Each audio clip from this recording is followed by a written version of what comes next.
टाळ्या झाल्या पाहिजेत या महाराष्ट्राच्या लाडक्या वक्त्यासाठी.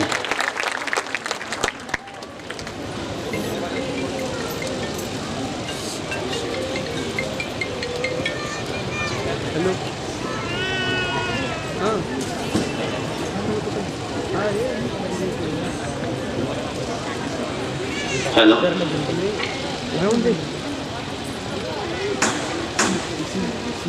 ब्राईटनेस थोडी बघा तिथं वाढवायला तिकडे वाढवायला वाढवू तरी थोडं वाढून नॅचरल राहू दे. ले म्हणजे ले पण वाईट नाही. हे जेवढे हे होतं मिक्सर थोडा वाढवायला तिथं कॅमेरा झाला असेल नको केर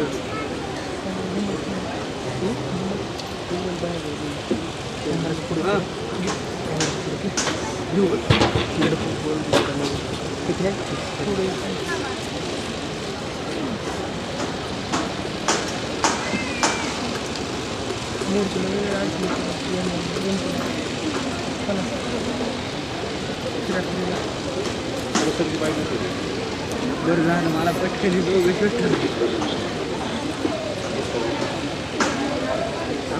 अगोदरची मी घेतली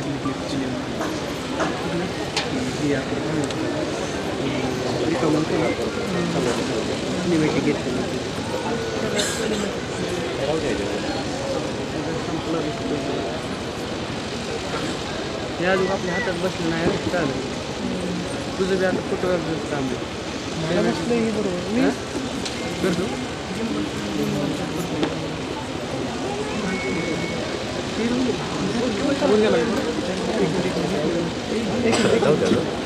नाव पण देते वरती गेला थोडा वरती गेला.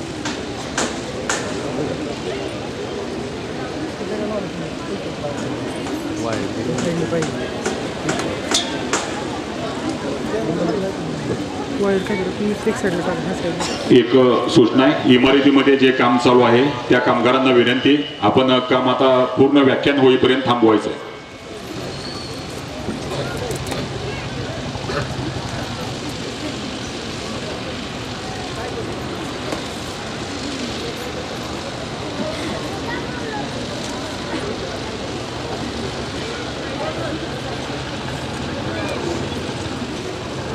दुपारचे बरोबर 12 वाजता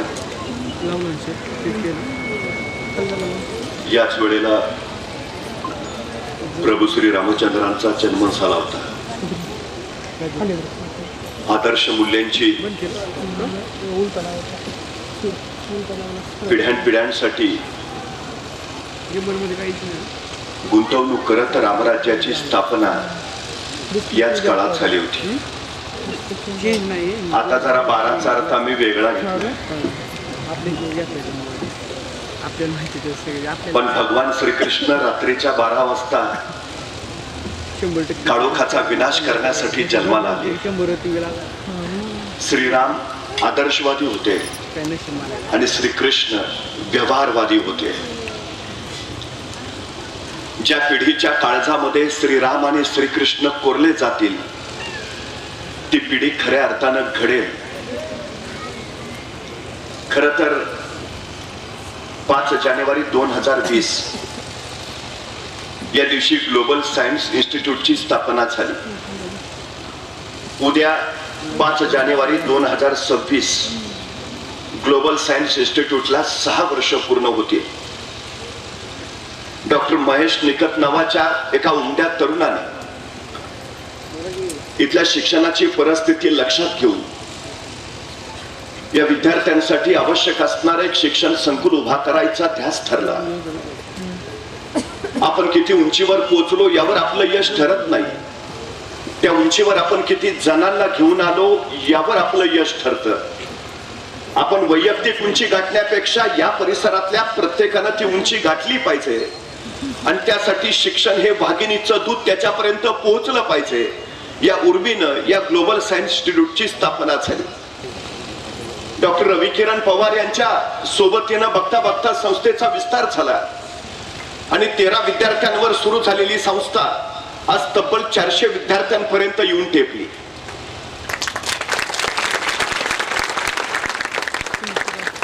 अनेक शाळांमध्ये जीवशास्त्र शिकवलं जातं पण जीवनशास्त्र शिकवलं जात नाही. अनेक शाळांमध्ये चित्रकला शिकवली जाते पण चरित्रकला शिकवली जात नाही. इथं जीवशास्त्राबरोबर जीवनशास्त्र आणि चित्रकलेबरोबर चरित्रकला शिकवली जाते. हे या इन्स्टिट्यूटचं सगळ्यात मोठं वेगळं वैशिष्ट्य आहे.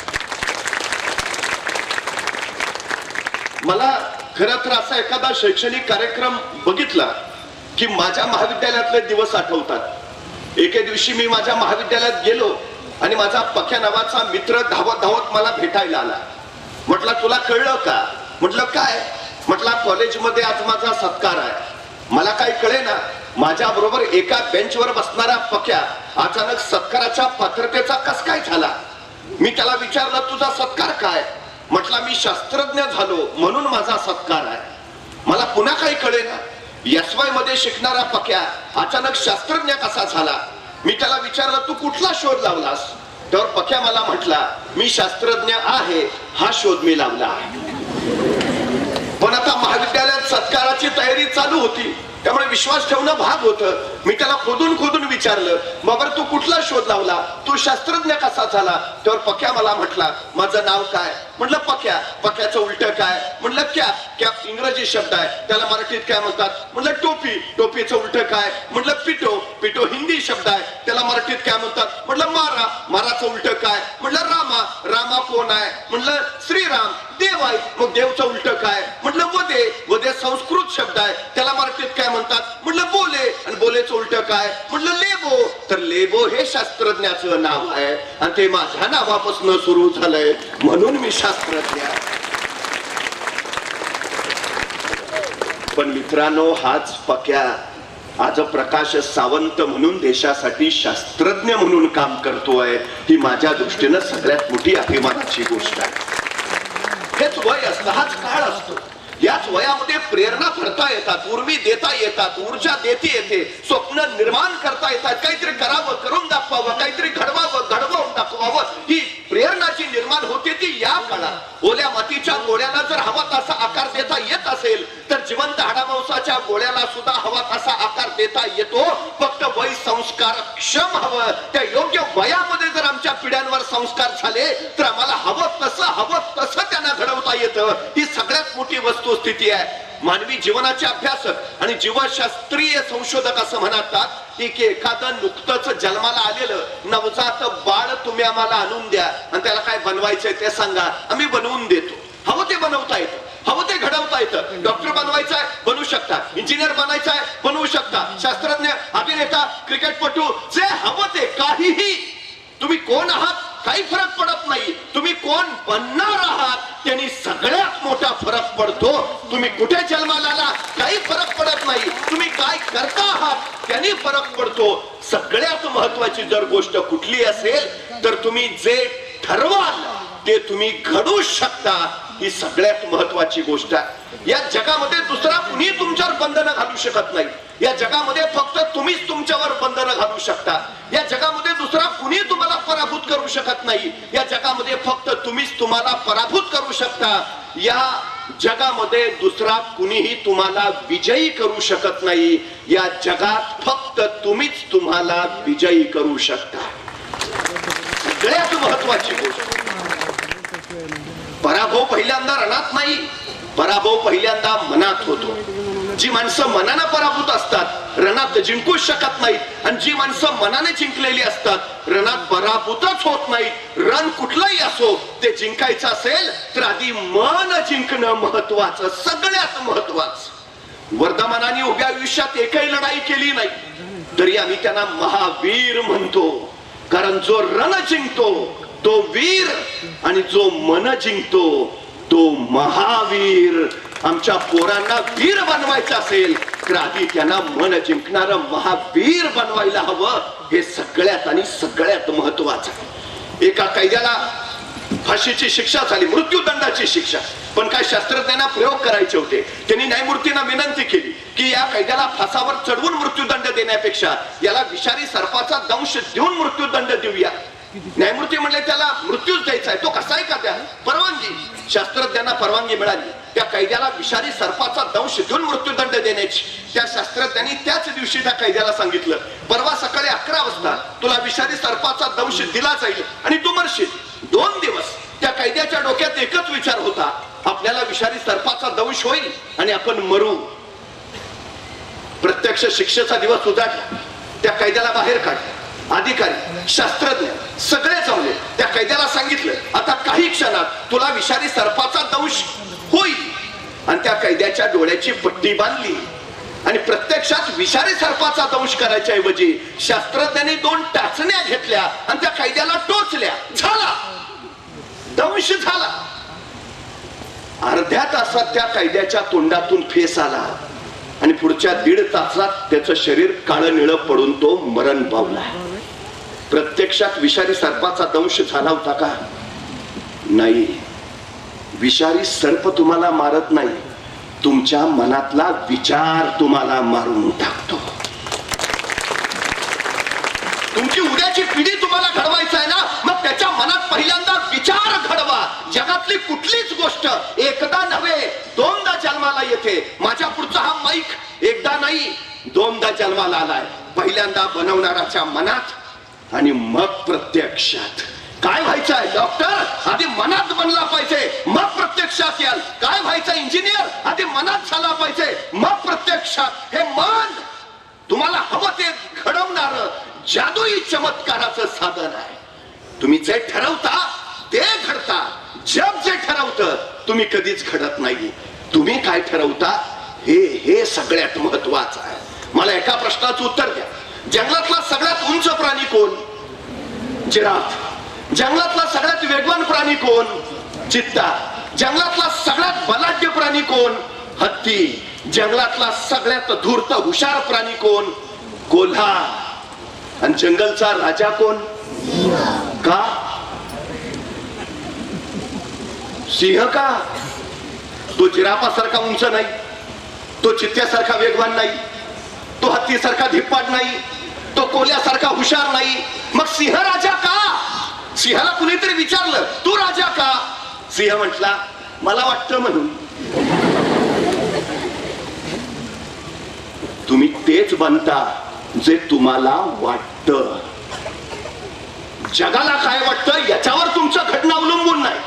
तुम्हाला काय वाटतं याच्यावर तुमचं घडणं अवलंबून आहे. पालकांनी आपल्या मुलांच्या मनात तो विचार रुजवला पाहिजे. काय व्हायचंय तुला ते. अहो बघा ना, मासाहेब जिजाऊंनी आपल्या पुत्राचं नाव शिवाजी ठेवलं. का? शिवरायच काय दुसरं ठेवलं असतं का? कारण मासाहेबांना पुत्र हवा होता, त्या शंभू महादेवासारखा जो 3रा नेत्र उघाडून अन्यायाच्या विरोधात धावून जाईल. मासाहेबांना पुत्र हवा होता त्या शिवशंकरासारखा जो स्वतःच्या जटेत गंगा पेलेल आणि जनसामान्यांची तृष्णा भागवेल. त्या मासाहेबांना पुत्र हवा होता त्या महादेवासारखा जो स्वतः स्मशानात राहील पण रयतेच्या डोईवर सुखाचं छत्र ठेवेल. शिव शिव शिवाजी महाराजांनी आयुष्यात काय केलं?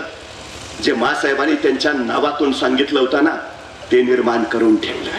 म्हणजे जगद्गुरु तुकोबराय सांगतात, शिव तुझे नाम ठेविले पवित्र, छत्रपती सूत्र विश्वाचे. त्यांचं नावच विश्वाचं छत्रपती पदाचं सूत्र आहे. हा पहिला संस्कार आहे. आम्ही आमच्या मुलांचं नाव काय ठेवतो त्याच्यावर न कळतं आपल्याला काय वाटतं आपल्या मुलांनी काय व्हावं. विठ्ठलपंतांनी आपल्या 4 मुलांची नावं काय ठेवावीत? निवृत्ती, सोपाना, ज्ञानोबा आणि मुक्ताई. हीच का ठेवली हो? शाहरुख, सलमान, अक्षय, ऐश्वर्या ही का नाही ठेवली? कधी विचार केलाय? जीवनाचं तत्वज्ञान सांगितलं आपल्या 4ही मुलांच्या नावातून. यश मिळवायचं ना, वाईटातून निवृत्त व्हा, पहिला टप्पा आहे. म्हणून पहिल्या मुलाचं नाव निवृत्ती. एकदा वाईटातनं निवृत्त झाला की तुम्ही सरळ मार्गेत चालणार, म्हणजे सोपान. त्याला सरळ मार्ग म्हणतात. सरळ मार्ग म्हणजे सोपान मार्ग, म्हणून दुसऱ्या मुलाचं नाव ठेवलं सोपान. सरळ मार्गेत चाला. आणि एकदा तुम्ही सरळ मार्गे चालला म्हणजे तुम्हाला चांगलं काय वाईट काय याचं भान येतं, म्हणजे तुम्हाला ज्ञान प्राप्त होतं. आणि यशाचा तिसरा टप्पा ज्ञानवंत व्हा, म्हणून तिसरा ज्ञानोबा. आणि तुम्ही वाईटातनं निवृत्त झाला, सोपान मार्गेत चालला, ज्ञानवंत झाला की तुम्हाला मुक्ती मिळतेच. म्हणून चौथ्या मुलीचं नाव ठेवलं मुक्ताई. संस्कार आहे हो, नाव म्हणजे संस्कार. ठरवा आधीच काय व्हायचं आहे. 12व्या वर्षी शहाजीराजे जिजाऊनी ठरवलं शिवबाराजांच्या काय व्हायचंय. शिवबाराजांनी 12व्या वर्षीच ठरवलं. थोरले पुत्र संभाजीराजे शहाजीराजांबरोबर कर्नाटकात राहतील आणि धाकटे पुत्र शिवबाराजे मासाहेब जिजाऊंच्या सोबत पुण्यात येतील. संभाजीराजे कर्नाटकात राज्य उभा करतील तर शिवबाराजे महाराष्ट्रात. काय करायचंय पुत्रांनी ठरलं. 12 वर्षाचे शिवबाराजे मासाहेब जिजाऊंच्या सोबत पुण्याकडे जायला निघाले. पुत्र निघालाय. जाते वेळी आपल्या या पुत्राला एका पित्यानं काय द्यावं. आपला मुलगा जर कुठे निघाला तर आम्ही काय देतो. डबा, वेळेवर खा. फारच काळजी असेल तर आई सांगते नीट जा नीट ये. अधिकची काळजी असेल तर आई म्हणते बसमध्ये बसताना मधल्याच सीटवर बस. बाळ म्हणतं का नाही, पुढनं कुणी ठोकलं तरी तू सुरक्षित, मागणं कुणी धडकलं तरी तू सुरक्षित. बाळा तू जगला पाहिजे. मग 12 वर्षाचे शिवबाराजे निघाले. काय द्यावं पित्यानं. शहाजीराजांनी संस्कृत मधून तयार केलेली मुद्रा आपल्या 12 वर्षाच्या पुत्राच्या हाती सोपवली. ती मुद्रा नव्हती, ते स्वप्न होतं, ध्येय होतं, महत्वाकांक्षा होती. शिवबाराजे निघाला आहात ना, काय करायचंय, काय बनायचंय, काय उभारायचंय तुम्ही. शहाजीराजांनी आम्ही पहिलं जाणायला हवं ते काय करू शकतो. पूर्वी आमच्याकडे म्हण होती मुलाचे पाय पाळण्यात दिसतात. तुमच्या पोराचे पाय कुठल्या क्षेत्रात ठाम उभा राहतील हे कळायला हवं. जितक्या लवकर कळेल तितकं ते उत्तम. सचिन तेंडुलकरचे वडील रमेश तेंडुलकरना सचिन 4थीत असतानाच कळालं हा उत्तम फलंदाजी करू शकतो. आणि त्याच्या वडिलांनी सांगितलं तू एवढंच कर, तू एवढंच कर. इयत्ता 4थी पासून सचिन तेंडुलकर फक्त क्रिकेट क्रिकेट आणि क्रिकेटच खेळत राहिला. तो सचिन तेंडुलकर 12वीला इंग्रजीत नापास आहे, पण आज 12वीच्या इंग्रजीच्या पुस्तकात सचिन तेंडुलकर वर धडा आहे. यशाचा धडा गिरवायला एवढा धडा पुरेसा. जे आहे त्याचा विकास करा ना. काही ना काही आहे प्रत्येकात. पण आमची दुर्दैवाची गोष्ट अशी आहे की आम्हाला दुर्दैवानं काय आहे तेच कळत नाही. अजिबात कळत नाही. कळायला हवं. विठ्ठल पंतांनी संन्यास घेतला. समाजानं त्यांच्या मुलांना खूप त्रास दिला. संन्यासाची पोरं बनून हिनव. ज्ञानेश्वरांना वाटायचं लोक शहाणी करावी, लोकांना ज्ञान द्यावं. आपल्याकडे असलेलं ज्ञान देत ते फिरायचे, पण लोक हिनवायचे, शिव्या घालायचे, शेण चिखल मारायचे. ज्ञानोबा सांगायचे तुमच्यासाठी करतोय रे, तुम्ही घडावे म्हणून सांगतोय. पण लोक खिल्ली उडवायचे. त्या त्रासात एके दिवशी संतापले ज्ञानेश्वर. तार तार तार तार तार संतापाच्या भरात चालत आल्याने सरळ झोपडीत आत गेले, ताटी लावून घेतली. 10 वर्षाची चिमुरडी मुक्ताई संतापात आलेल्या ज्ञानेश्वरांना आणि ताटी लावून बसलेल्या आपल्या बंधूंना बघत होती. मुक्ताईने ओळखली. चिडलेत ज्ञानेश्वर. बसले असतील आत. थोड्या वेळाने राग शांत होईल आणि येतील आपसूक बाहेर. मुक्ताई स्वतःच काम करत राहिल्या. पण 15 मिनिटं झाली, 20 मिनिटं झाली, अर्धा तास उलटला. ज्ञानोबा बाहेर यायचं लक्षण दिसेना. मग चिमुरडी मुक्ताई उठली. त्या झोपडीच्या ताटी समोर गेली. ताटीवर थपा मारत ज्ञानोबांना हाका मारू लागली. ए ज्ञानो दादा, ए ज्ञानो दादा, येणारे बाहेर. किती वेळ बसशील आता, बस झालं ना, ये लवकर, ये रे. पण ज्ञानोबांचे 1 नाही 2 नाही मुक्ताबाईंना वाटलं अजून राग गेला नाही वाटत, होईल कमी कमी. त्या परत बाजूला झाल्या. अर्धा तास झाला, तास झाला, ज्ञानेश्वर बाहेर पडेना. मुक्ताई परत ताटीसमोर उभा राहिली. हे ज्ञानू दादा, येणार आहे लवकर, किती परीक्षा बघशील, बस झालं ना आता. हे ज्ञानू दादा येणार आहे. ज्ञानोबांचं एक नाही दोन नाही, मुक्ताईच्या डोळ्यातनं खळखळ खळखळ अश्रू उकळायला लागले. आपले डोळे पुसत ते आपल्या बंधूला साथ घालू लागले. हे ज्ञानू दादा, किती छळ करशील रे, येणारे बाहेर, केव्हाची वाट बघतीये मी. हे ज्ञानू दादा येणारे बाहेर. पण ज्ञानोबांचं एक नाही दोन नाही. मग मात्र त्या चिमुरड्या मुक्ताईला कळालं ज्ञानू दादा बाहेर येणार नाही. मग तिने स्वतःचे अश्रू पुसले, करारी झाली आणि त्या ताटी समोर उभा राहिली आणि आपल्या ज्ञानाच्या ईश्वराला सुनावू लागली. विश्वे रागे झाला वनी, संती सुखे भावे पाणी, तुम्ही तरुण विश्वतारा, ताटी उघडा ज्ञानेश्वरा. मला प्रश्न पडतो, 10 वर्षाची चिमुरडी मुक्ताई आहे आणि साक्षात ज्ञानाच्या ईश्वराला सुनावतीये. विश्वे रागे झाला वनी, संती सुखे भावे पाणी, तुम्ही तरुण विश्वतारा, ताटी उघडा ज्ञानेश्वरा. मुक्ताई कुठल्या शाळेत गेल्या होत्या? मुक्ताईंचं विद्यापीठ कुठलं? मग ज्ञानाच्या ईश्वराला सोनवणे इतकं ज्ञान या चिमुरडीकडे आलं कुठून? ते आलं पिढ्यानपिढ्यांच्या संचितातून. ते आलं आपल्या आई वडिलांकडून. कुठल्याही शाळेत न जाता जीवनाचं तत्वज्ञान मुलांमध्ये उतरतच असतं. 10 वर्षाची मुक्ताई ज्ञानोबांना सांगतेय, बस झाला आता. विश्वाचा राग मनात घेऊन उन्हासारखं काय झालात. संती सुखे भावे पाणी, संतांनी कसं पाण्यासारखं निखळ निर्मळ असावं. तुम्ही तरुण विश्वतारा, आधी स्वतःचा राग आवरा आणि मग दुनिया आवरायला बाहेर पडा. बस झालं, ताटी उघडा ज्ञानेश्वरा. कुठून येतो हे सगळं? आमची मुलं सुद्धा त्याच क्षमतेची आहेत. पण एक गोष्ट आम्ही लक्षात घ्यायला हवी,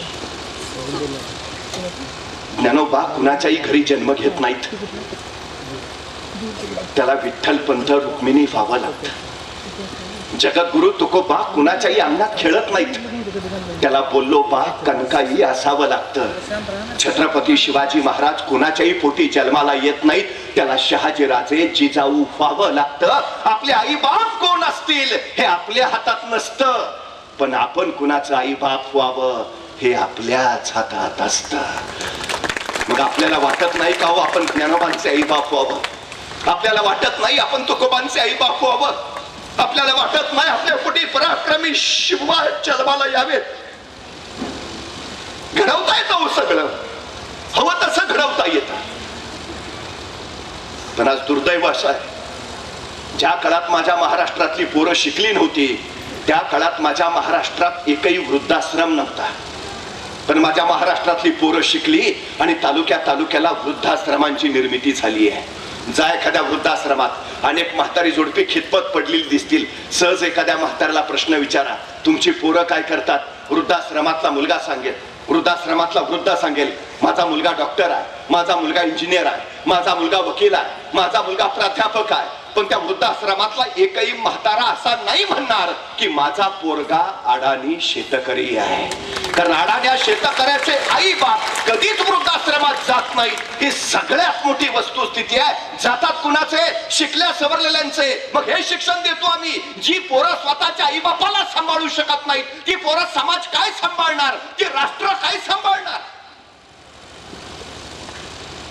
जगाची राहू द्या, आमच्या मुलांवर आम्ही एवढे तरी संस्कार करू द्या की किमान आपली पोरं आपल्याला मानतील, आई बाप म्हणून आपल्याला सन्मान देतील.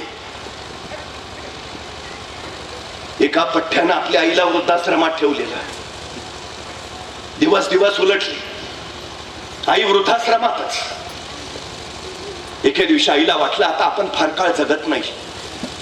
तिने आपल्या मुलाला निरोप पाठवला, माझा अंतकाळ जवळ आलाय बाळा, शेवटचं तुला एकदा डोळे भरून बघायचं आहे, एकदा येऊन जा रे. मग कामातनं वेळ काढून कसा बसा तो मुलगा आपल्या आईकडे पोहोचला. आईला म्हणाला, आई का ग? जायची वेळ झाली रे बाळा, आता एकदा तुला डोळे भरून बघावं असं वाटलं. आई आता असं का ग बोलते?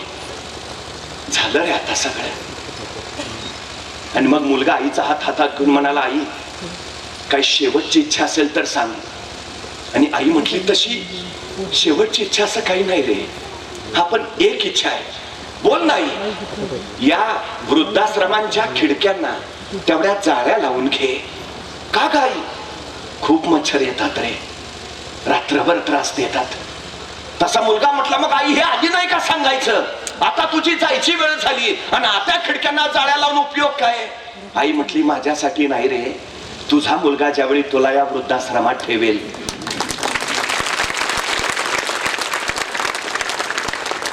त्यावेळी तुला मच्छर चावू नयेत म्हणून सांगितलं, जाळ्या लावून घे.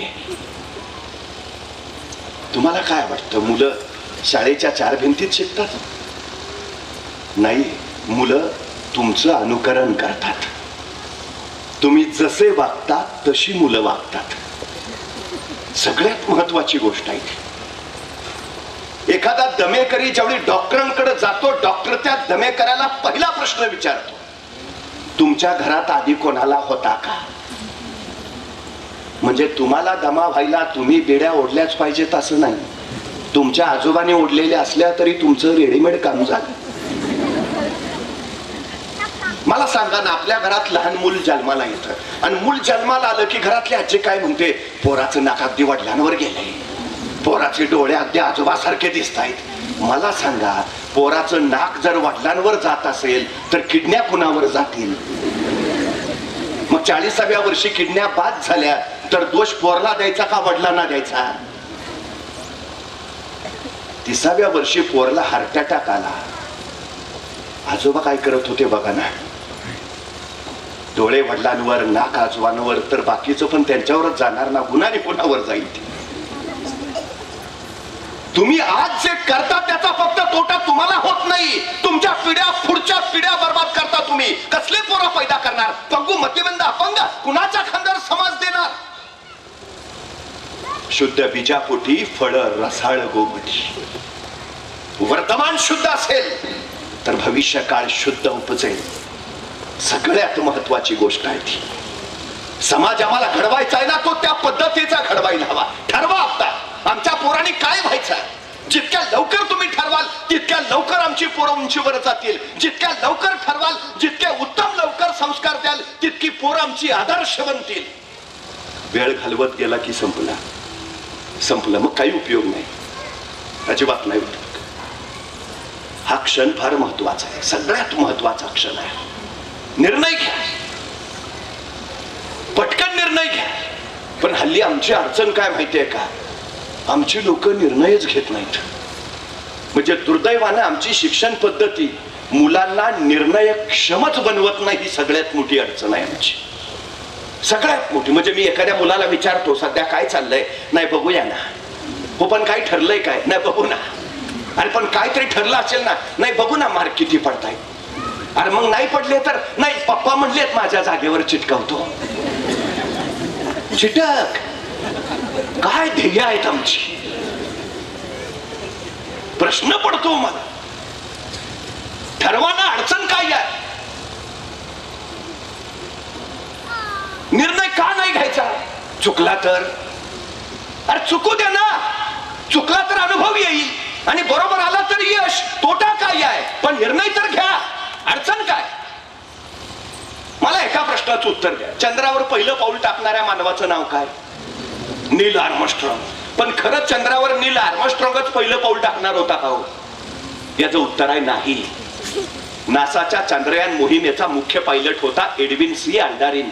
तो अमेरिकेचा वैमानिक होता, त्याला स्पेस वॉकिंगचा अनुभव होता, तो होता मुख्य. आणि त्याच्याबरोबर सहाय्यक म्हणून दिला होता नील आर्मस्ट्रॉंग, जो अमेरिकेचा नौसैनिक होता. हे नासाचं अपोलो यान ज्यावेळी चंद्रावर पोहोचलं त्यावेळी नासाच्या स्पेस सेंटरवरनं पहिला संदेश आला, पायलट फर्स्ट.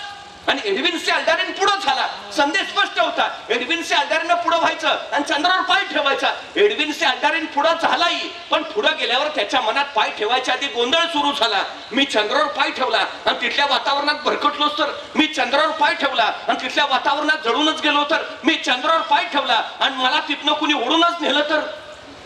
तो त्या गोंधळात असतानाच नासाच्या स्पेस सेंटरवरनं दुसरा संदेश आला, को पायलट नेक्स्ट. आणि नील आर्मस्ट्रॉंग पुढे झाला आणि कसलाही विचार न करता त्यांनी चंद्रावर पाय ठेवला. आणि चंद्रावर पाय ठेवणारा पहिला मानव म्हणून नील आर्मस्ट्रॉंग अजरामर झाला. एडविन सी अल्डारीनकडे सगळं होतं, क्षमता होती, बुद्धी होती, अनुभव होता, तरी मागा राहिला का? निर्णय घेता आला नाही. आमच्या पोरांना पटकन निर्णय घ्यायला शिकवा. काय व्हायचं ते होऊ द्या त्याला, पण तू ठरव आणि कामाला लाग. निर्णय घ्या.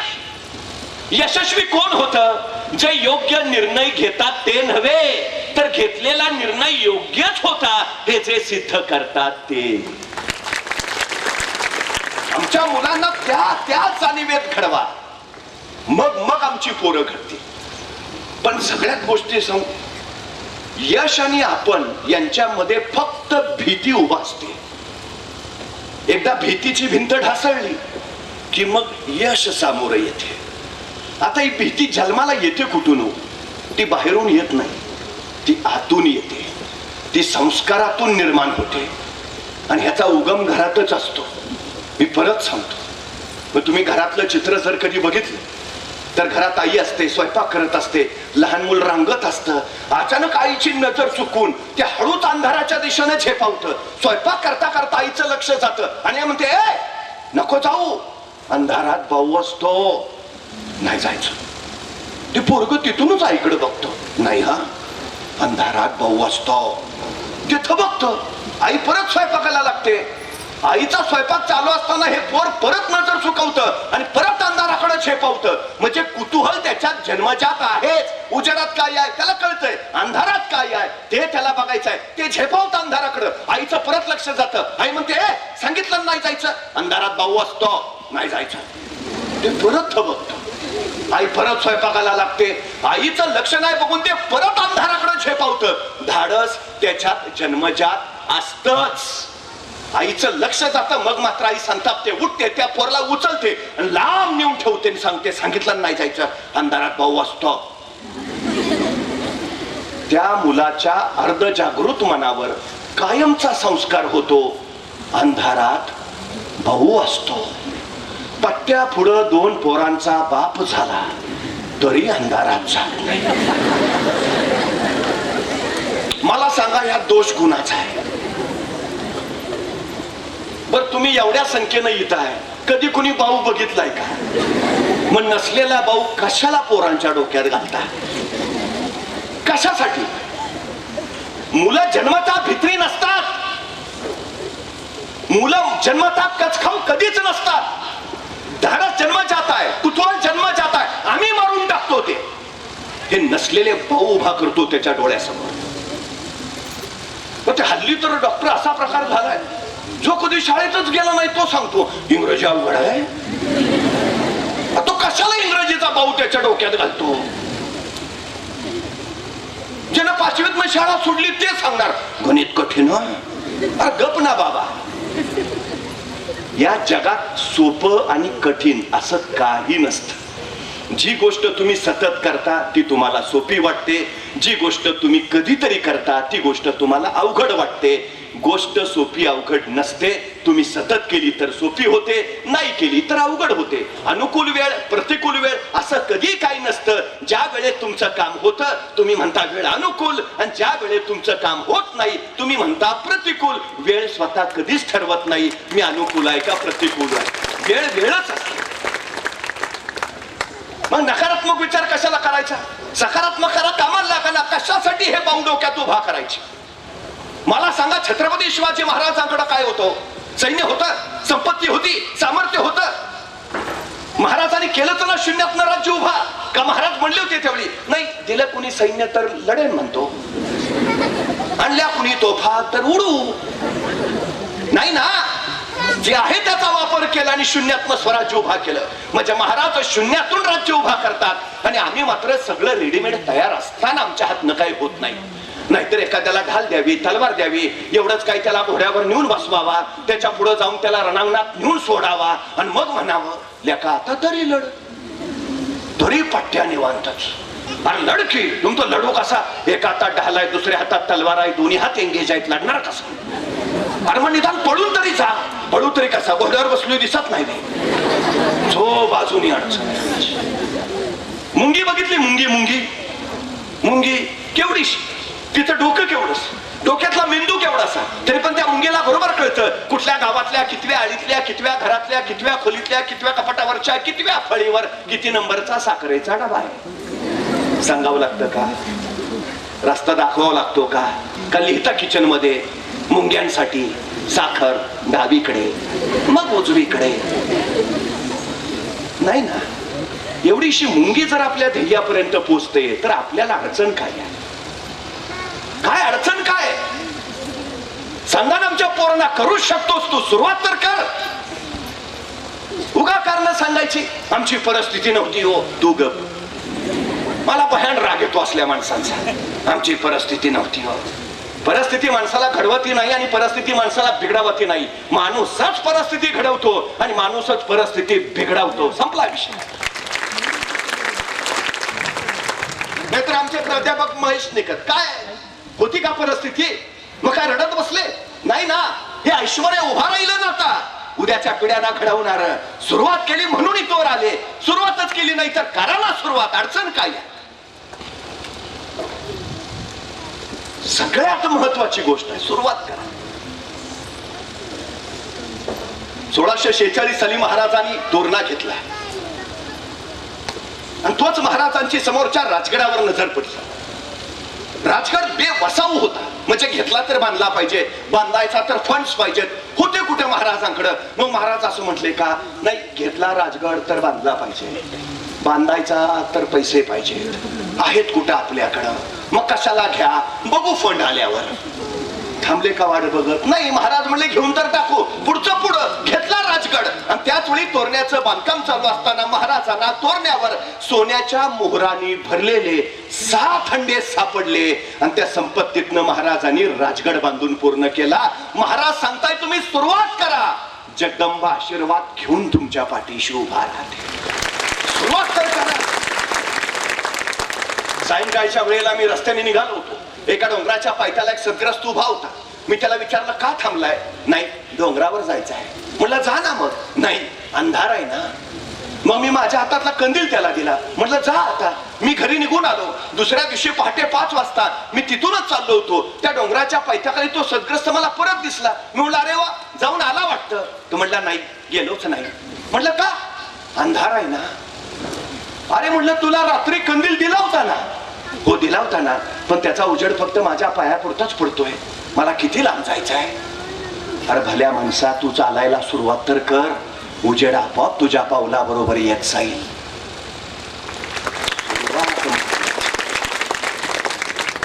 डॉक्टर रवी किरण पवारांच्या साथीनं पावलापुरता प्रकाश आमच्या महेश निकटाने मिळाला आणि सुरुवात झाली. 1670 साली मोगल मराठा संघर्ष प्रचंड वाढलेला. मोगलांची फौज लाखाची आणि महाराजांची 20,000. मग महाराज असं म्हणले का त्यांची लाखभर आपली 20,000 डिपॉझिट पण राहणार नाही. कशाला अर्ज भरा? नाही हो 20 तर 20 सुरुवात तर करू. केली सुरुवात महाराजांनी. 1670 ला प्रबळगड घेतला आणि प्रबळगडाची पाहणी करायला महाराज पालखीत बसून प्रबळगडावर निघाले. प्रबळगडावर निघालेल्या पालखीतल्या महाराजांच्या शेल्याचं एक टोक तिथल्या बोरीच्या झाडाच्या फांदीच्या काट्यात अडकलं आणि महाराजांना ताण बसला. तसे महाराज सोबत त्यांना म्हणाले पालखी थांबवा. पालखी थांबली आणि महाराज सोबत त्यांना म्हणाले हे बोरीचे झाड आमच्या पुढे जाण्यावर आक्षेप घेते आहे. हे बोरीचे झाड आम्हाला पुढे जाण्यापासून अडवते आहे.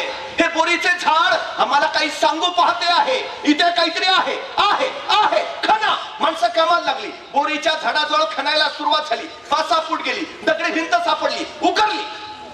27 घागरी आणि 4 कडह्या एवढं सोनं महाराजांना तिथं सापडलं आणि त्या संपत्तीतनं महाराजांनी शस्त्रसज्ज सैन्य उभा केलं.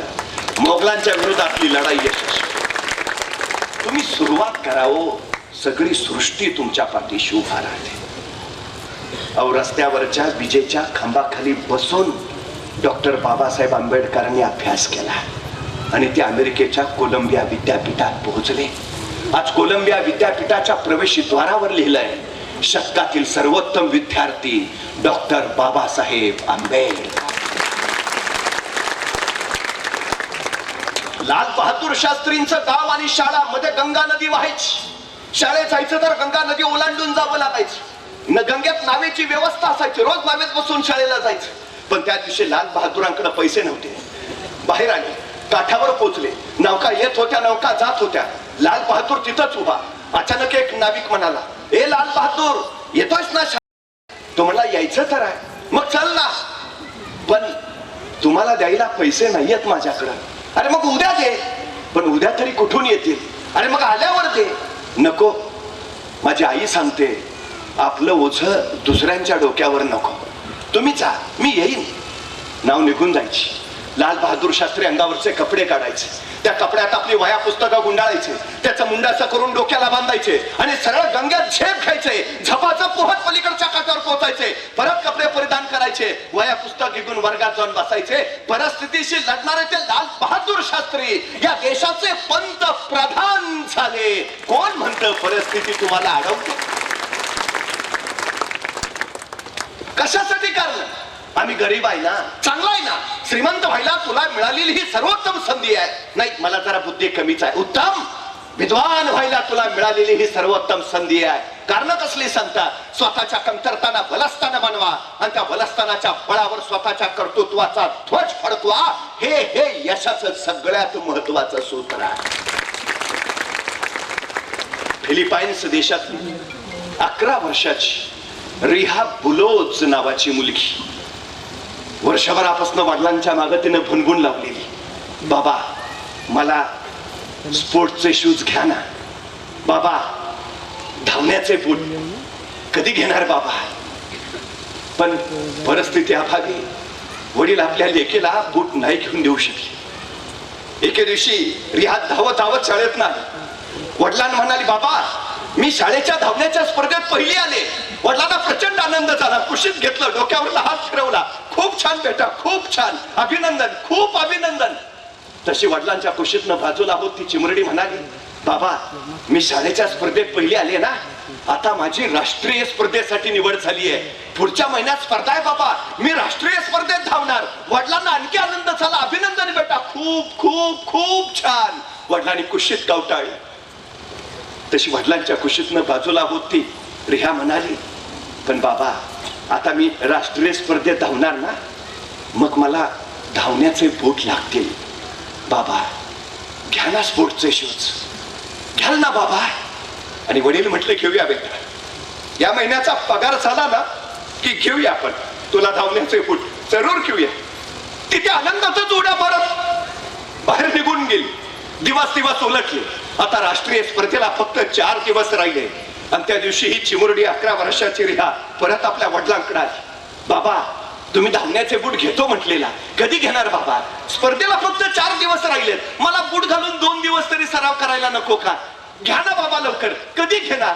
आपल्या पोरीचे बोल ऐकले आणि वडिलांच्या डोळ्यातनं खळ दिशा अश्रू सुटला. आपला हुंदका आवडत आपल्या पोरीला कुशीत घेत म्हणाले, बेटा घ्यायचे होते ग बूट, पण या महिन्याचा पगारच नाही आला, पैसे नाहीयेत घर, पैसे नाहीयेत माझ्याकडे, मी नाही घेऊ शकत. बेटा मला माफ कर, मी नाही घेऊ शकत. आपल्या वडिलांच्या डोळ्यातले अश्रू त्याच्या मुरडेनं बघितले आणि तिथून सरकन बाजूला झाले. स्वतःच्या डोळ्यातले अश्रू तिला आपल्या बापापासून लपवले. पण ती असं नाही म्हणाली, मला बूट नाहीत ना, आता मी पाळणारच नाही. मला बूट नाहीत ना, मी भागाचं नाही घेणार, अजिबात नाही. उरलेले दिवस ती फक्त सराव करत राहिली. राष्ट्रीय स्पर्धेचा दिवस उजाडला. 11 वर्षाची चिमुरडी अनवाणी पायाची रिहा बुलोज मैदानावर उतरली. आजूबाजूचे सगळे स्पर्धक स्पोर्टचे कपडे घातलेले, स्पोर्टचे शूज घातलेले, आणि त्यांच्या गर्दीत ही अनवाणी पायाची रिहा. बघता बघता आता स्पर्धेला सुरुवात होणार.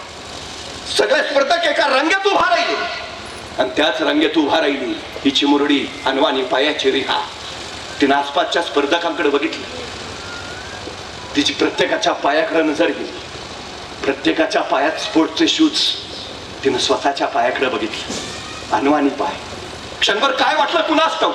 ती रिहा तिथून झरकन बाजूला झाली आणि जखमेवर बांधायच्या पट्ट्या तिनं स्वतःच्या पायावर बुटासारख्या बांधल्या आणि त्याच्यावर लिहिलं NIKE, नाईके. जणू तिनं नाईकेचेच बूट घातलेत आणि जखमेच्या पट्ट्यांचे बूट करून ती रिहा पडायला उभा राहिली. बघता बघता स्पर्धा सुरू झाली आणि रिहा बेभान पळत सुटली. पाय ठेचकाळत होते, रक्ताळत होते, वेदना होत होत्या, पण रिहा पळत होती. तिला फक्त तिचं ध्येय दिसत होतंय. जिंकायचंय, जिंकायचंय, फक्त जिंकायचंय. 400 मीटर, 800 मीटर, 1500 मीटर या तिन्ही स्पर्धेत रिहा पहिली आली. तिला 3 सुवर्ण पदकं मिळाली. ती 11 वर्षाची चिमुरडी रिहा सांगते, परफॉर्मन्स बुटात नसतो, परफॉर्मन्स डोक्यात असतो. बुटामुळे तुमच्या पायाला वेग येत नाही, तुमच्या उरातल्या जिद्दीमुळे तुमच्या पायाला वेग येतो. या नायकेच्या कंपनीला रिहाची ही कथा कळाली. जखमेच्या पट्ट्यावर तिनं नायकेचं नाव लिहिलं. त्या रिहा बुलोजला आता नायके कंपनीनं दत्तक घेतलंय. इथून पुढचा सगळा तिचा खर्च नायके कंपनी करणार आहे. तुम्ही सुरुवात करा. कारण सांगत बसू नका. बनायचंय, घडायचंय, काहीतरी करायचं ना, सुरुवात करा. सगळी सृष्टी मदत घेऊन तुमच्या पाठीशी उभा राहते. सगळी सृष्टी. काही अडचण येत नाही. तुमच्यात सगळ्या गोष्टी आहेत. आपल्यात असलेल्या क्षमतांना पात्रतेचं रूप देता आलं की मग योग्यता कमावता येते. कमावताच येते. तुमच्यात क्षमता आहेतच. ग्रामीण भागातल्या एखाद्या पोराचा वेग इतका प्रचंड असतो की भल्या भल्यांना तो मागं सारतो, पण दुर्दैवानं तो पुढंच येत नाही. आमच्यातला एखादा मुलगा इतका अप्रतिम चित्रकार असतो, पण ह्या चित्राला सुद्धा मोल आहे हेच त्याला कुणी सांगत नाही. तो गावातच राहतो. आमचा एखादा कलावंत अभिनय इतका अफलातून करतो, पण गावात नाटक मंडळीच नसल्यामुळं त्याला वावच मिळत नाही. असे असंख्य अलौकिक गुणवत्ता असणारी पोरं मागं राहतात. वाट बघू नका. कुणीतरी येईल, आपल्याला पुढं येईल. उतरायला हवं आणि आपली आपण सुरुवात करायला हवी. तेव्हा आपल्याला जग जिंकता येतं. सगळ्यात महत्वाची गोष्ट तुमच्यात जे आहे त्याचा शोध घ्या. त्या क्षमतांचा वापर करा. तेव्हा तुम्हाला योग्यता कमावता येते. पण हल्ली झालंय असं. मी परवा एका मुलाला सहज विचारलं, काय रे 100 मीटर पळशील का? तो 2 मिनिटं माझ्याकडेच बघत बसला. मी परत विचारलं, अरे 100 मीटर पळशील का? मग त्याने हळूच मला विचारलं, 100 मीटर म्हणजे किती? मला लक्षात आलं काय झालंय ते. मी त्याला म्हटलं, तू काय खेळबिळ खेळतोस का? नाही. मला सगळे खेळ खेळतो. क्रिकेट खेळतो, फुटबॉल खेळतो, व्हॉलीबॉल खेळतो, बॅडमिंटन खेळतो. म्हटलं मग एवढे सगळे खेळ खेळतो, दिवसभर मैदानावरच असतोस का काय? तो म्हटलं मैदानावर नाही, मोबाईलवर खेळतो. म्हटलं मग बरोबर आहे, तुला 100 मीटर काढणारच नाही. मग त्याला सांगितलं, इथून तिथपर्यंत जे अंतर आहे त्याला 100 मीटर म्हणायचं. पळशील का? म्हटलं करतो प्रयत्न. आता तुला काय 5 किलोमीटर पळायला सांगितलंय का? 100 मीटर नाही, करतो ना प्रयत्न. बरं म्हटलं मला सांग, हे 100 मीटर अंतर पार करायला तुला किती वेळ लागेल? तो 5 मिनिटं अंतरच बघत बसला. अरे सांग ना. मग हळूच म्हटला, 5 मिनिटं तरी लागतील 100 मीटरला. हो. अरे हुसेन बोल्टचा ऑलिम्पिकचा रेकॉर्ड 9.58 सेकंदाचा आहे. हुसेन बोल्टला 10 सेकंद लागतात. तू 15 सेकंद म्हण, 20 सेकंद म्हण, 25 सेकंद म्हण, का 5 मिनिटं? माझं मला माहिती आहे ना. अरे तुला किती वेळ लागेल? सांगितलं ना 5 मिनिटं लागतील. मला सुचायचंच बंद झालं. पण तेवढ्यात त्याचा मित्र धावत आला. पळ कुत्र पिसाळलंय. एवढ्या भयान वेगात पळत सुटला. 7 सेकंदात 100 मीटर. मी त्याला म्हटलं तुला का हुसेन बोल्टचं रेकॉर्ड मोडलंस, त्याला 10 सेकंद लागतात, तू 7 सेकंदात पडलास. म्हटलं मग कुत्रं मागं लागलं होतं. म्हणजे 7 सेकंदात 100 मीटर पळायची क्षमता तुमच्यात आहे. बाहेर कधी आली? संकट आलं तेव्हा. मग संकट चांगली आहेत का वाईट आहेत? चांगली आहे. संकटांचं स्वागत करायला हवं. संकट तुम्हाला अडवायला येत नाही, संकट तुमची उंची वाढवायला येतात. अडथळे तुम्हाला रोखायला येत नाही, अडथळे तुमच्यातल्या क्षमता बाहेर काढतात. अडचणी तुम्हाला थांबवायला येत नाही, अडचणी तुमच्यातली कौशल्य बाहेर काढतात. संकट, अडचणी, अडथळे यायलाच हव्यात, कारण त्याच तुम्हाला घडवतात. ही सगळ्यात महत्वाची वस्तुस्थिती. सगळ्यात महालात राहणाऱ्यांची पोरं कधीच गुणवत्ता यादीत येत नाहीत. त्यांच्या घरी धुनी भांडी करणाऱ्या मोलकर्णींची पोरं गुणवत्ता यादीत असतात. प्रतिकूल परिस्थितीच तुमच्यातले उपजत गुण बाहेर काढते. अनुकूल परिस्थितीतला एखादा मोठा झाला याची नोंद नाही अजिबात. आपण स्वतःला भाग्यवान मानलं पाहिजे. आपण ग्रामीण भागात आहे, नाहीतर MS धोनी काय शहरात आलाय का? ग्रामीण भागातलाच आहे, झारखंडच्या. जे आपल्यात अफाट सामर्थ्य आहे ते इतरांच्यात नाही. फक्त आपण ते ओळखायला हवं आणि ध्येयाच्या दिशेनं जायला हवं. सगळ्यात महत्वाची गोष्ट ती. सगळ्यात बाकी काही नाही. तुमच्यातलं सामर्थ्य, तुमच्यातली शक्ती तुम्ही ओळखायला हवी. हे सगळ्या आणि अशक्य काय आहे? एकदा तुमच्यातल्या क्षमता लक्षात आल्या की मग आत्मविश्वास निर्माण होतो आणि आत्मविश्वासाच्या बळावर तुम्ही मग वाटेल ते करू शकता. वाटेल ते. पण हल्ली आमच्या पोरांच्यात आत्मविश्वासच दिसत नाही. सगळ्यात अडचण आहे आमची. हल्ली 4 वर्ग तयार झालेत आमच्यात. पहिला वर्ग आहे म्हणजे आत्मविश्वासाच्या बळावर तुमचा दृष्टिकोन तयार होतो, ज्याला मी ऍटिट्यूड असं म्हणतो. ऍटिट्यूड 4 प्रकारचे असतात. पहिला ऍटिट्यूड म्हणजे 0 ऍटिट्यूड. ज्याचा ऍटिट्यूड 0 आहे त्याला काही सांगा, त्याचं ठरलेलं उत्तर असतं, नाही जमणार. काही सांगा त्याला, जमणारच नाही. बरं, ते स्वतःला जमणार नाही ते नाही म्हणतच, पण कुणालाच जमणार नाही म्हणत. मग ते कुणालाच करू देत नाही. सगळ्यात मोठी म्हणजे मी कायम सांगतो, एखाद्या गावाचा विकास करायचा असेल, समाजाचा विकास करायचा असेल, 4 गोष्टी फार महत्वाच्या. पहिली गोष्ट, ज्याच्याकडे पैसा आहे त्यांनी पैसा द्यावा. दुसरी गोष्ट, ज्याच्याकडे वेळ आहे त्यांनी वेळ द्यावा. तिसरी गोष्ट, ज्याच्याकडे कष्ट आहे त्यांनी कष्ट द्यावे. आणि चौथी गोष्ट, ज्याच्याकडे या तिन्हीपैकी काहीच नाही त्यांनी किमान गप राहावे. अडचण पहिल्या ठिकाणची नसते, वळवळ ज्याच्याकडे काय नाही त्याची जास्त. हे 0 ऍटिट्यूड. स्वतः करायचं नाही, इतरांना करू द्यायचं नाही.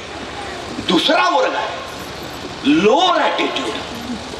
ह्याच्यात एक सुधार नाही. त्याला काही सांगितलं नाही ते सरळ चल, आपल्याला नाही जमणार पण तुला जमेल. तो दुसऱ्याला अडवत नाही, नाही मला नाही जमणार तू कर. अरे चल ना, जरा पैसा विसा कमवू, गाडी तू घे, मी बसेन तुझ्या गाडीत. हे लोअर ऍटिट्यूड वाला.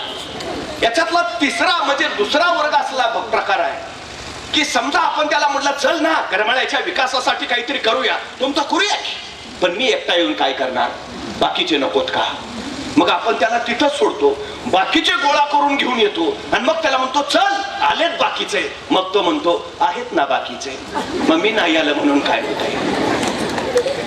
हे लोअर ऍटिट्यूड. तुम्ही करा. तिसरा प्रकार आहे तो ऍव्हरेज ऍटिट्यूड. म्हणजे हे नाही म्हणत नाही पण हो पण म्हणत नाहीत. ह्यांचा एकच ठेका, प्रयत्न करायला काय हरकत आहे, करू प्रयत्न, झालं झालं.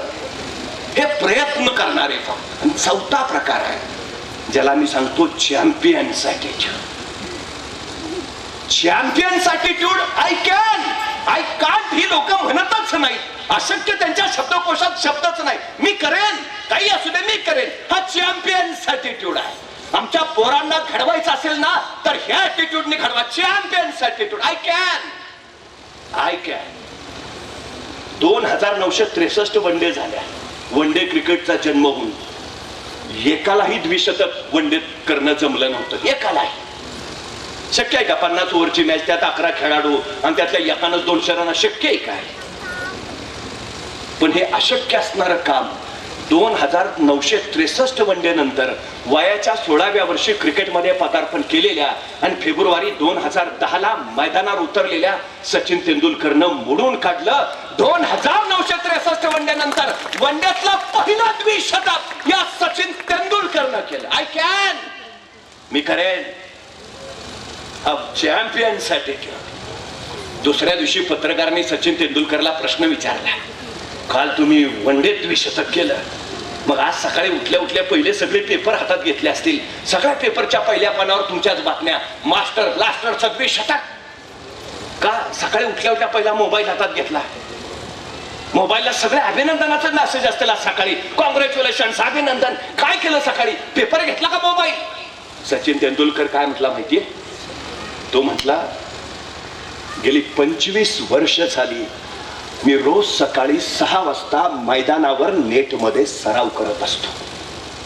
25 वर्ष रोज. मी रविवारची सुट्टी घेतली नाही, मी दसरा दिवाळीला घरी थांबलो नाही. 25 वर्ष रोज सकाळी 6 वाजता मी मैदानावर नेटमध्ये सराव करत असतो. मी सकाळी उठल्या उठल्या जर पेपर वाचत बसलो असतो, मी क्रिकेटचा देव कधीच झालो नसतो. मी सकाळी उठल्या उठल्या मोबाईल हातात घेतला असता, मला भारतरत्न मिळालाच नसता. मी माझ्या ध्येयाशी ठाम आहे. जे मला ध्येयापर्यंत पोहोचवेल तेच करायचं, जे मला ध्येयापासून विचलित करेल घ्यायचंच नाही हातात. 25 वर्ष रोज सकाळी 6 वाजता नाही घेतो सकाळचा मोबाईल हातात. आणि आपण उठलं की मोबाईल, नाही रात्री महाराष्ट्रात काय घडलं कळलं पाहिजे. अरे तू कोण, सीएम आहे का DCM आहे? बर मोबाईल बघून तुला मेसेज कुठले? गुड मॉर्निंग आणि 2 गुलाब. पण सोन्यासारखी सकाळ बरबाद करतो आपण. बरं मला एका प्रश्नाचं उत्तर द्या. तुम्ही टीव्ही बघता? टीव्ही, तुम्ही टीव्हीवर कधी ऑडीची जाहिरात बघितली का? नाही. मर्सिडीजची जाहिरात कधी टीव्हीवर दिसली? नाही. रोल्स रॉयसची? नाही. रेंज रोवरची? चुकून नाही. ऑडी, मर्सिडीज, रोल्स रॉयस या गाड्यांच्या जाहिराती टीव्हीवर दिसतच नाही. का माहितीये? कारण कंपन्यांना माहितीये टीव्ही बघत फालतू वेळ खर्च करणाराची पात्रता मर्सिडीज घ्यायची असू शकत नाही. तो आपला ग्राहकच नव्हे, ते घेऊ शकत नाही. बरं मोबाईलवर जाहिरात बघितली कायची कधी? ऑडीची जाहिरात मोबाईलवर दिसली आहे का? चुकून दिसणार नाही. मग मोबाईलवर जाहिरात कुठली? रमी सर्कल 3000 कमाव. कोण आहे आपण? पात्रता काय आहे आपली? 3000 रुपये.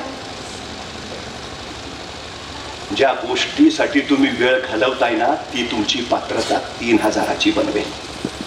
तुम्हाला ऑडी घ्यायची असेल, मर्सिडीज घेऊन फिरायचं असेल तर टीव्ही मोबाईल हे तुमच्यासाठी नाही आहे. आमच्या पोरांना सांगून द्या, ज्यांनी मोबाईल तयार केला त्यांनी सांगितलं 18 वर्षापर्यंत पोराच्या हातात मोबाईल देऊच नका. त्यांनी स्वतःच्या मुलाला सुद्धा 18 वर्षापर्यंत मोबाईल दिला नाही. अहो आम्ही मोठी माणसं जर रात्री झोपायच्या आधी मोबाईल घेतला, 5 मिनिटं बघू, रील बघत पहाटे 5 कधी वाजतात कळत नाही. ती तर कोवळी पोर आहेत. आयुष्याचा वेळ वाढूसारखा खर्च करून जात आहेत. सांगा ना त्यांना आयुष्याचं मोल आणि महत्व. हे आई वडिलांचं काम आहे हो. शिक्षक वर्गात शिकवतील, पण घरात आई वडिलांनी लक्ष द्यायला हवं ना. सोन्यासारखा मौल्यवान वेळ त्याच्या आयुष्याचा तो कुठं खर्च करतोय? तुम्हाला माहितीये पोरं अभ्यासाला बसली 1 मिनिटापेक्षा जास्त एकाग्र होत नाही ती. का? आता त्यांना रील्स बघायची सवय लागली. स्क्रोलिंग. एक रील साधारण 1 मिनिटाची असते. तुमचा मेंदू तेवढाच एकाग्र होतो. आता 1 मिनिटाचा मेंदू झालाय पोरांचा. आता तरी जागे व्हा. सांगा ना त्याला. वेळ साठवता येत नाही, वेळ गोठवता येत नाही, वेळ घड्याळ बंद करून वाचवता येत नाही, वेळ कुणाला उधार देता येत नाही, वेळ कुणाचा उसना घेता येत नाही. वेळ एकदाच हाताशी येतो. ज्याला वेळेची किंमत कळाली, ज्याला क्षणाची संधी करता आलं आणि संधीचं सोनं बनवता आलं, त्याला जग निर्माण करता येतं. हे सांगा ना हो. फार महत्वाची आहे वेळ. फार. 3 गोष्टी आमच्या पोरांना मोफत मिळतात. वेळ, पैसा आणि भावना. मोफत आहे. त्याला फक्त एवढंच सांगा, खर्च करू नकोस. या 3 गोष्टी गुंतवणूक कर त्याची. वेळ खर्च नाही करायचा, तो वेळ ध्येयासाठी गुंतवायचा, म्हणजे आयुष्यभर तो वेळ तुम्हाला परतावा देईल. पैसा खर्च नाही करायचा, गुंतवायचा, म्हणजे तो आयुष्यभर तुम्हाला परतावा देईल. भावना नको तिथं खर्च नाही करायच्या, आपल्या ध्येयाच्या ठाई गुंतवायच्या, म्हणजे आयुष्यभर त्या तुम्हाला परतावा देतील. पोरांना खर्च करायला शिकवू नका, पोरांना गुंतवणूक करायला शिकवा, म्हणजे आयुष्यभर त्यांना परतावा मिळत राहील. महत्वाची गोष्ट आहे. 5 वर्षाचं महत्व जर तुम्हाला माहिती करून घ्यायचं असेल तर निवडणुकीत पराभूत झालेल्या एखाद्या उमेदवाराला विचारा, 5 वर्ष किती महत्वाची, सांगेल तुम्हाला. 1 वर्षाचं महत्व जर माहिती करून घ्यायचं असेल, नोकरी न मिळालेल्या एखाद्या बेरोजगार युवकाला विचारा 1 वर्ष किती महत्वाचं. तो महिन्याचा पगार सांगेल, वर्षाचा आकडा मांडेल, सांगेल माझं एवढं नुकसान झालं, तेवढं कळेल आम्हाला 1 वर्ष किती महत्वाचं. 1 महिन्याचं महत्व जर माहिती करून घ्यायचं असेल तर मातृत्वाच्या वाटेवर असणाऱ्या एखाद्या स्त्रीला विचारा 9 महिन्यातला 1 महिना सुद्धा किती महत्वाचा, तेव्हा कळेल आम्हाला 1 महिन्याचं महत्व. 1 आठवड्याचं महत्व जर माहिती करून घ्यायचं असेल तर एखाद्या साप्ताहिकाच्या संपादकाला विचारा 1 आठवडा किती महत्वाचा, तो सांगेल आठवड्याचं महत्व. 1 दिवसाचं महत्व जर माहिती करून घ्यायचं असेल तर मजुरीनं मिळालेल्या एखाद्या मजुराला विचारा 1 दिवस किती महत्वाचा, तो सांगेल मजुरी अभावी खोपटातली चूल ज्यावेळी पेटत नाही आणि चुलीतली आग ज्यावेळी पोटात पेटते त्यावेळी कळतं 1 दिवस किती महत्वाचा. 1 तासाचं महत्व जर तुम्हाला माहिती करून घ्यायचं असेल, जगचे अलेक्झांडरला विचारा. जगाचा बादशाह होता, जगाचा सम्राट होता, मृत्यूशय्येवर पडला होता, आपल्या वैद्याकडे केविलवाणी प्रार्थना करत होता, फक्त 1 तास, फक्त 1 तास, फक्त 1 तास मला जगवा. त्या जगचे त्या अलेक्झांडरला विचारा 1 तास किती महत्वाचा. 1 मिनिटाचं महत्व जर तुम्हाला माहिती करून घ्यायचं असेल, अमेरिकेच्या वर्ल्ड ट्रेड सेंटरवर ज्यावेळी विमान हल्ला झाला, तो विमान हल्ला होण्यापूर्वी त्या इमारतीतनं फक्त 1 मिनिट आधी सुरक्षित बाहेर पडलेल्या एखाद्या इस्माला विचारा 1 मिनिट किती महत्वाचा. 1 सेकंदाचं महत्व जर तुम्हाला माहिती करून घ्यायचं असेल तर 1 सेकंदासाठी सुवर्ण पदक हुकलेल्या एखाद्या धावपटूला विचारा 1 सेकंद किती महत्वाचा. तेव्हा कळेल आम्हाला मग अरे सेकंदा, मिनिटा, तासा, दिवसाचं मोल एवढा आहे तर आमच्या आयुष्याचं मोल किती आहे. सांगाव पोरांना, आमच्या पोरांना त्याच्या शरीराची किंमत सांगा, ती कळू द्या. फुकट मिळाले ना, त्याला सांगा जगाच्या पाठीवर अजून असं यंत्र तयार नाही झालं ज्यात भाकरी टाकली की रक्त तयार होऊन बाहेर पडतं. असं शरीर नावाचं अद्भुत यंत्र त्या परमेश्वरानं आम्हाला दिलंय, जपायला हवं ना. माणसं स्वतःच्या चष्म्याची जेवढी काळजी घेतात तेवढी स्वतःच्या डोळ्यांची काळजी घेत नाहीत. घेतली असती तर चष्माच लागला नसता. पण स्वतःच्या मोबाईलची जेवढी काळजी घेतात तेवढी सुद्धा स्वतःच्या हृदयाची काळजी घेत नाही. एखाद्या माणसाला हार्ट अटॅक येतो, बायपास करावी लागते. बायपास करणं म्हणजे हृदयाची खराब झालेली रक्तवाहिनी काढायची आणि तिच्या जागी दुसरी चांगली रक्तवाहिनी जोडायची. या शस्त्रक्रियेला साधारण खर्च येतो 3 लाख रुपये. आमच्या हृदयाजवळ मुख्य 3 रक्तवाहिन्याबरोबर 1 लाख रक्तवाहिन्यांचं जाळ आहे. एका रक्तवाहिनीची किंमत जर 3 लाख तर 1 लाख रक्तवाहिन्याची किंमत किती झाली. 2 डोळे दिलेत आम्हाला, एखादा डोळा बाद होतो, नवा डोळा बसवता येतो. एका नव्या डोळ्याची किंमत आहे 20 लाख, 2 डोळ्याची किंमत झाली 40 लाख. किडन्या 2 दिल्या, माणसं अपेपान करतात, किडन्या बाद होतात, माणसं डायलिसिस वर जातात. डॉक्टर सांगतात जगायचं असेल तर किडन्या बदलून घ्या, किडन्या बदलून मिळतात. एका किडनीची किंमत आहे 40 लाख, 2 किडन्याची किंमत झाली 80 लाख. म्हणजे 1 रक्तवाहिनी 3 लाखाची, डोळे 40 लाखाचे, किडन्या 80 लाखाच्या. असा जर शरीराच्या अवयवाचा हिशोब केला तर शरीराची किंमत जाते कोट्यावधी अब्जावधी रुपयांच्या पुढं. आणि त्या परमेश्वरानं जन्माला घालताना ही शरीर नावाची अब्जावधींची प्रॉपर्टी घेऊन पाठवलं. ही प्रॉपर्टी जपाना कुठल्या गोष्टीच्या मागे लागतो आणि सांगा ना आमच्या पोरांना.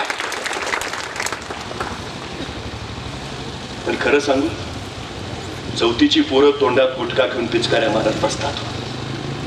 7वी 8वीची पोरं टपरीच्या मागे सिगारेटी फुंकत राहतात. 11 12वीची पोरं गांजा ओढतात आणि कॉलेजला गेलेली पोरं MDF सारखं ड्रग्ज घेतात. ही वास्तविकता आहे. कुठल्या दिशेला निघालो आम्ही.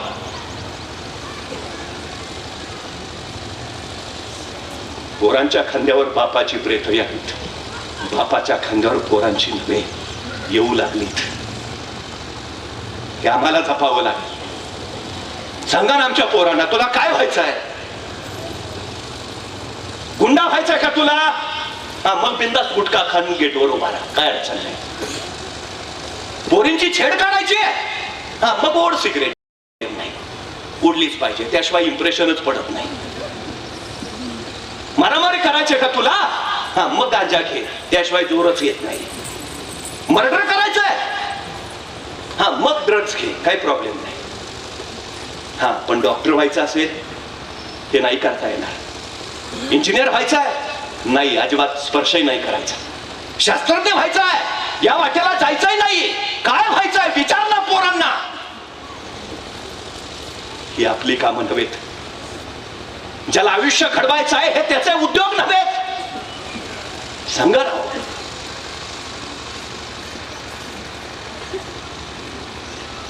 पोरींची छेड करत फिरणारे टवाळखोर आता गल्लोगल्ली झाले. छेड करणं ही आपली आहे, जिची छेड निघती ती आपली आहे. सांगा ना पोरांना, प्रेम करायचं झालं तर ध्येयावर प्रेम कर, म्हणजे दुनिया तुझ्यावर प्रेम करेल.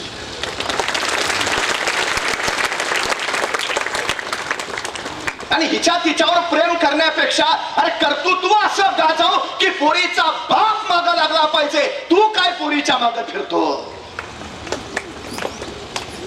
ज्याला संस्कार हा, त्याला सांगा भावना खर्च करायच्या नाहीत, भावना आपल्या ध्येयासाठी गुंतवायच्या, म्हणजे आयुष्यभर ते आपल्याला परतावा देतात. आयुष्यभर ध्येयाशी एकनिष्ठ करा पोरा. घडवू द्या त्यांना, घडवू द्या आयुष्य. आणि सगळ्यात महत्वाचं हल्ली आणखी एक अडचण आहे, आमच्या पोरांवर काही परिणामच होत नाही सध्या. म्हणजे इथं शिक्षक प्राध्यापक असतील तर ते सांगतील, हल्ली आमच्या पोरांमध्ये जिज्ञासा नावाचा गुणच राहिला नाही. पोरं प्रश्नच विचारत नाहीत वर्गात. का विचारतात? नाही विचारत. प्रश्न न विचारायची दोनच कारणं असतात. एक, सगळं येतंय, आणि दोन, काहीच येत नाही. मला कधी कधी बरं वाटतं, बरं झालं ते सफरचंदाच्या झाडाखाली न्यूटनच बसला होता. ते नेमकं सफरचंद खाली पडलं आणि त्याला प्रश्न पडला, सफरचंद खालीच का पडलं, आणि मग गुरुत्वाकर्षणाचा शोध लागला. मला खरंच बरं वाटतं, बरं झालं सफरचंदाच्या झाडाखाली न्यूटनच बसला होता. बघा ना, बसला असता आपल्यातला एखादा आणि पडला असता सफरचंद खाली, काय प्रश्न पडला असता त्याला. बरं झालं मी असतानाच पडला. दुसरा प्रश्न, बरं झालं आणखी कुणी नाही, अकेले अकेले खाएंगे. आणि जर एखाद्याला प्रश्न पडला सफरचंद खालीच का पडलं, आणि त्यानं विचारलं वडिलांना, बाबा सफरचंद खाली का पडलं, बाबा म्हणणार खाना मुकाट्यानं का डोक्याला ताप देतो, हाय ते व्याप कमी आहेत का. संपला आमचा न्यूटन सफरचंदाच्या झाडाखालीच. पोरांना प्रश्न विचारायला शिकवावं. आणि प्रश्न पोरं विचारत असतील तर आई बाप म्हणून उत्तरं द्या. कारण प्रश्न त्याला उत्तरं देतात, उत्तरं त्याला माहिती देतात, आणि माहिती त्याला ज्ञान देतात, आणि ज्ञान त्याचं आयुष्य घडवतं. घडवू द्या. 10,000 शोधांचा जनक असणारा थॉमस अल्वा एडिसन जन्मता बहिरा होता. कमी ऐकू येत होतं त्याला, ऐकूच येत नसल्यामुळे ग्रहण शक्तीच कमी. पण तरी त्याच्या आईची खूप इच्छा होती एडिसननं शाळेत जावं, शिकावं, खूप मोठं व्हावं. त्यामुळं बहिरा असतानाही एडिसनच्या आईने एडिसनला शाळेत घातला. एडिसन शाळेत जायला लागला. एके दिवशी एडिसन शाळेतून घरी आला. आईनं विचारलं, एडिसन कसा होता आजचा दिवस. एडिसन म्हणला, आई खूप छान, खूप छान आई. आणि मग एडिसननं आपल्या दप्तरात आणलेलं एक पत्र काढलं आणि आईच्या हातावर ठेवलं. आई, आमच्या टीचरनी दिलंय. आणि एडिसनच्या आईनं ते पत्र फोडलं आणि वाचायला सुरुवात केली. एडिसनच्या टीचरनी लिहिलं होतं, तुमचा मुलगा शिकण्याच्या पात्रतेचा नाही. जगातला कुठलाच शिक्षक त्याला शिकवू शकत नाही. कृपा करून त्याला उद्यापासून शाळेत पाठवू नका. आम्ही त्याला शिकवू शकत नाही. टीचरचं हे पत्र वाचलं आणि एडिसनच्या आईच्या डोळ्यातनं खड खड खड अश्रू उकळायला. आपल्या आईच्या डोळ्यातले अश्रू बघितले आणि छोटा एडिसन म्हणला, आई का रडतेय ग. तशी झटक्यात आपले अश्रू पुसत आई म्हणाली, वेड्या रडतेय कुठं, आनंदाचे अश्रू आहेत का ग, काय लिहिलंय आमच्या टीचरनी? आणि एडिसनची आई म्हणाली, अरे तुझ्या टीचरनी पत्रात लिहिलंय की तुमचा एडिसन खूप हुशार आहे, खूप खूप हुशार आहे, इतका हुशार आहे की त्याच्या तुलनेत वर्गातली इतर मुलं अगदीच ढ आहेत. त्यामुळे वर्गात आम्हाला शिकवताना अडचण होते. त्यामुळे काही दिवस तुमच्या एडिसनला आता शाळेत पाठवू नका. आम्ही इतर मुलांना एडिसन इतकं हुशार करतो आणि ती हुशार झाली की मग एडिसनला शाळेत पाठवतो. आई खरंच मी इतका हुशार आहे, मग आहेच माझं बाळ हुशार. मग आता आई शाळा, आता नाही जायचं शाळेत, आता घरीच शिकूया. आणि त्या दिवशी एडिसनची शाळा बंद झाली. त्याची आईच त्याला शिकवायला लागली. आईने एक आकृत्यांचं पुस्तक त्याला आणून दिलं, बेटा या आकृत्यांसारखे प्रयोग कर. आणि एडिसनच्या आईनं त्याला एक सगळ्यात मोठा मोलाचा संदेश दिला, एडिसन बाळा प्रश्न विचारत राहा, प्रश्न विचार एडिसन, या निसर्गाला प्रश्न विचार. सूर्य का उगवतो, सूर्य का मावळतो, विजा का चमकतात, पाऊस का येतो, प्रश्न विचार एडिसन. हा निसर्ग तुला उत्तर देईल, उत्तर तुला माहिती आणि माहिती तुला ज्ञान. आपल्या आईनं दिलेला सल्ला एडिसननं पाळला. तो फक्त प्रश्न विचारत राहिला, उत्तर मिळवत राहिला. थंडीचे दिवस होते. एडिसन घराच्या बाहेर शेकोटी करून शेकत बसलेला. लाकडं ढणानं पेटली होती, ज्वाळा उफाळल्या होत्या आणि अचानक आई आली, एडिसन बस झाला आता, चल जेवायला. एडिसननं पटकन शेजारची माती घेतली आणि त्या जळत्या शेकोटीच्या लाकडांवर टाकली आणि धावतच आत गेला. जेवण झाल्यानंतर तासा दीड तासांनी एडिसन बाहेर आला. त्याला असं वाटलं होतं की मगाशी जातेवेळी आपण शेकोटीच्या लाकडांवर माती टाकली आहे म्हणजे शेकोटी विझली असेल. पण बाहेर येऊन पाहतो तो काय, लाकडाच्या ज्वाळा थांबल्या होत्या पण लाकडं निखाऱ्यांच्या रूपात फुलत होती, लाकडं विझली नव्हती. एडिसनला प्रश्न पडला, मगाशी तर लाकडं ज्वाळेच्या रूपात जळत होती, मग आता का नाही? त्याच्या लक्षात आलं, जोपर्यंत लाकडांना ऑक्सिजनचा अखंड पुरवठा होत होता तोपर्यंत लाकडं ज्वाळेच्या रूपात जळत होती. मी त्यांच्यावर माती टाकली, सबब ऑक्सिजनचा अखंड प्रवाह खंडित झाला, त्यामुळे ज्वाळा थांबल्या. मग ऑक्सिजन अभावी लाकडं विझली का नाही? नाही विझली. त्यांचे निखारे झाले. ऑक्सिजन अभावी निखारे फुलत राहिले. मिळालेल्या या माहितीचा वापर एडिसन आपल्या प्रयोगात केला. एक निर्वात परीक्षा नळी घेतली, त्यात विद्युत तार टाकली आणि ऑक्सिजन नसलेल्या त्या निर्वात परीक्षा नळीच्या विद्युत तारेत त्याने विद्युत प्रवाह सोडला. विद्युत प्रवाह सोडल्यानंतर ऑक्सिजन अभावी तार जळाली नाही, पण ती तार तप्त तप्त तप्त होत राहिली. इतकी तप्त झाली, लालबंद झाली की त्या परीक्षा नळीनं अख्खी खोली उजळून काढली आणि जगाला विद्युत बल्बचा शोध लागला. एडिसनने ही सृष्टी प्रकाशमान केली. एक नव्हे, दोन नव्हे, 10,000 शोध लावले त्यांनी. शाळेत न गेलेल्या, बहिरे असणाऱ्या, मंद असणाऱ्या एडिसनने 10,000. 40 वर्षाचा असताना त्याच्या आईचं निधन झालं आणि आईच्या निधनानंतर तो आईची खोली आवरायला गेला. खोलीत त्याला आईची ट्रंक सापडली.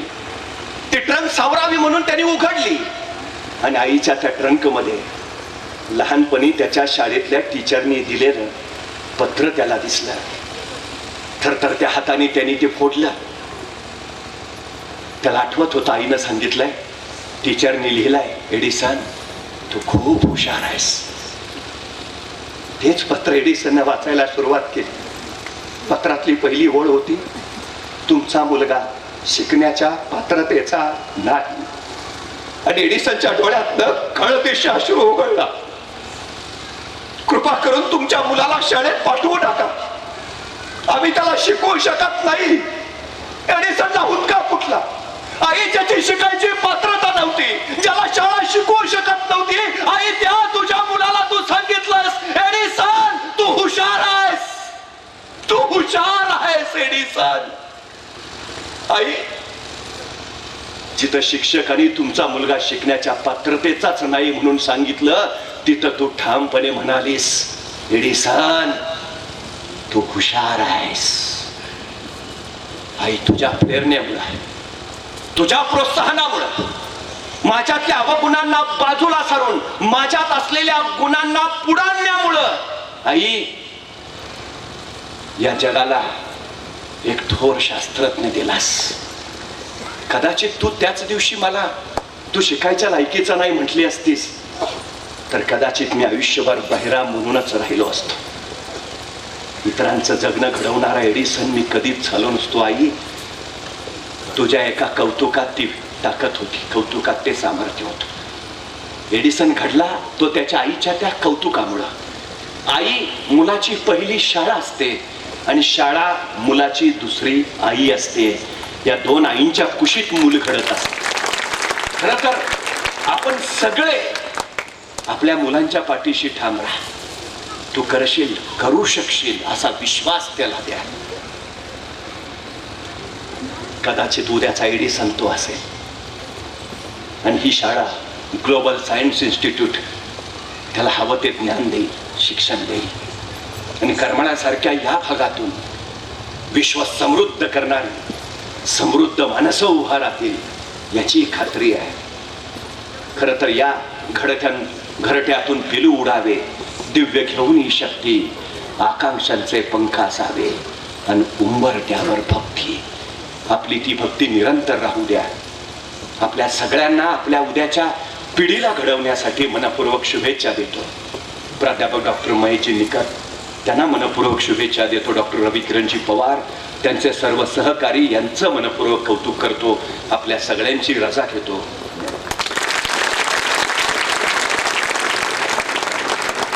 धन्यवाद माननीय प्राध्यापक नितीनजी बनबोडे पाटील साहेब. गेले 1.5 तास झालं आपण आपल्या शब्दामध्ये चला संस्कारी पिढी घडवूया, आई वडिलांचं महत्त्व समजून घेऊया या विषयावरती अतिशय अनमोल असं व्याख्यान आम्हा सर्वांना